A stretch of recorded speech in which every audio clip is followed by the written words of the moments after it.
Hello guys, it's ChaoticDolly and welcome back to another episode of I'm Out of Trend But I Still Don't Care series, and today we have my unpopular opinion part 1, because I deleted the old version. Anyway, quick disclaimer, I do not mean to disrespect any idol mentioned in this video. Also, fancoms that I will use have nothing to do with opinion I'm talking about.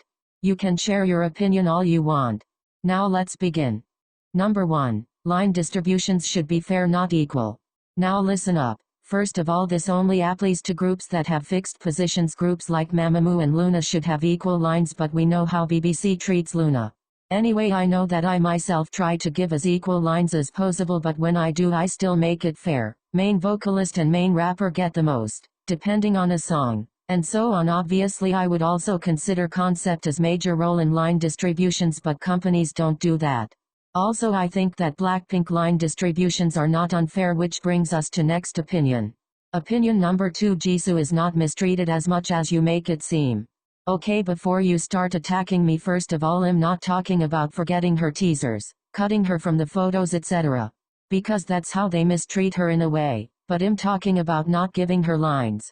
So listen up, positions exist for a reason. Rosa is a main vocalist, so obviously she is getting a lot of lines. She does a lot of covers. She did one on show, I'm not sure which one, with Jihyo and Chanyeol. Jennie is main rapper and kind of face of the group, so obviously she is going to get the most spotlight. Lisa is main dancer. She got solo stages on their concerts, and she was even mentor on Chinese version of Produce 101. And Jisoo is visual. She gets a lot of photoshoots. She gets a lot of close-up shots in MVs, for example, as well, because that's her position. Yes, visual is a position as well. They are very important in group. You can think opposite. That's your opinion and this is mine. Opinion number 3. Kpop is a dark place for kids. You can say that Kpop made you happier all you want, but in a course of a few years there has been too many suicides, controversies, sexual abuse involving idols and ex-idols, and just fans in general. Not all of them are toxic, but majority. So this is just very toxic and dark place for 14-year-olds. Number 4. Minghao is the only idol that is allowed to have mullet. Mullets should die. They are the worst type of hairstyles, even worse than coconut hair, and that explains a lot. However, the 8 has this type of head that fit mullet perfectly, and just every time I see his mullet I'm just amazed, and there's something about him with that hairstyle that just perfection. Number 5. We should get back to second gen's opened friendships and third gen's opened reactions. I don't know how to explain it otherwise, but I just loved this feeling that I had watching idols in second gen interacting, like CL and GD. They were so opened and weren't scared of any dating rumor or any antis. However, since Kpop got huge, many idols are scared to interact with other idols to not disappoint fans, which I hate to see.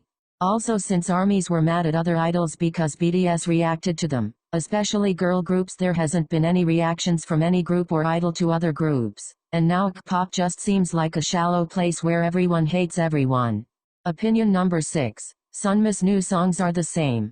I do not think that they sound same or have same beat, but it's just same formula, which isn't bad when you're in a group. But look at Chungha, she follows same concept, but there's not a single song that sounds same as the other.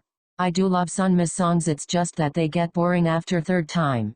Only song that does not is Full Moon, and it will forever stay powerful and legendary. Opinion number 7. Dynamite is bad song. It's just bad, that's it. I don't have to say anything. First of all, it's an English release, yet they call it comeback. The instrumental is just boring, and it's just not BTS song. It does not sound like BTS. Number 8. Not every MC is like Doni and Coni. This is personal because I read a lot of people's tweets how ex-idol group should not go to ex-variety show, because we all know what Doni and Coni do to idols. Yes, Doni and Coni, but they are not the only mix. You have Idol Radio, you have new mix on Weekly Idol, you have after school for smaller groups, etc. Going to variety shows is really important, even if it's Doni and Coni, especially if the group is small. They need it for recognition. It sounds awful when someone compares ex-MC to Doni and Coni, and it's not right. Not everyone is disrespectful. Number 9. Racism in Kpop lost its meaning.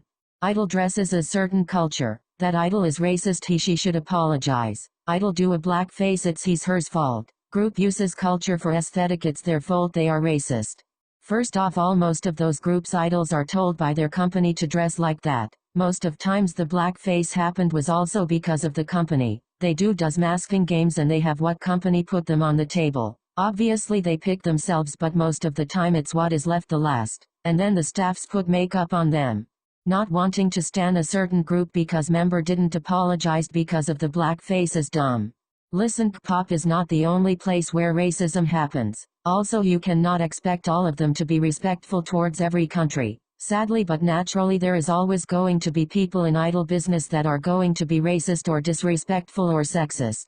Now how it lost its meaning. People who are not from certain country will call idol a racist for dressing in native outfit. Literally, baho is an aesthetic, it's the way of dressing. Also, calling group racist because of having a name of the object that belongs to natives is dumb because it's used all around the world.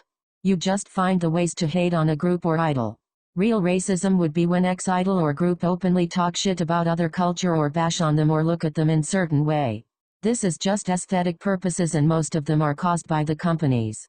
Last one, there's no least unproblematic group. Even if you say X group hasn't done anything unproblematic, still there is a lot of groups besides them that hasn't done anything unproblematic. But obviously even the best of them will still done or has done something, it's just we don't know about it. Okay guys, that's all for today. Feel free to leave your ideas for next video, and if you want another part leave your unpopular opinions and I will react to them.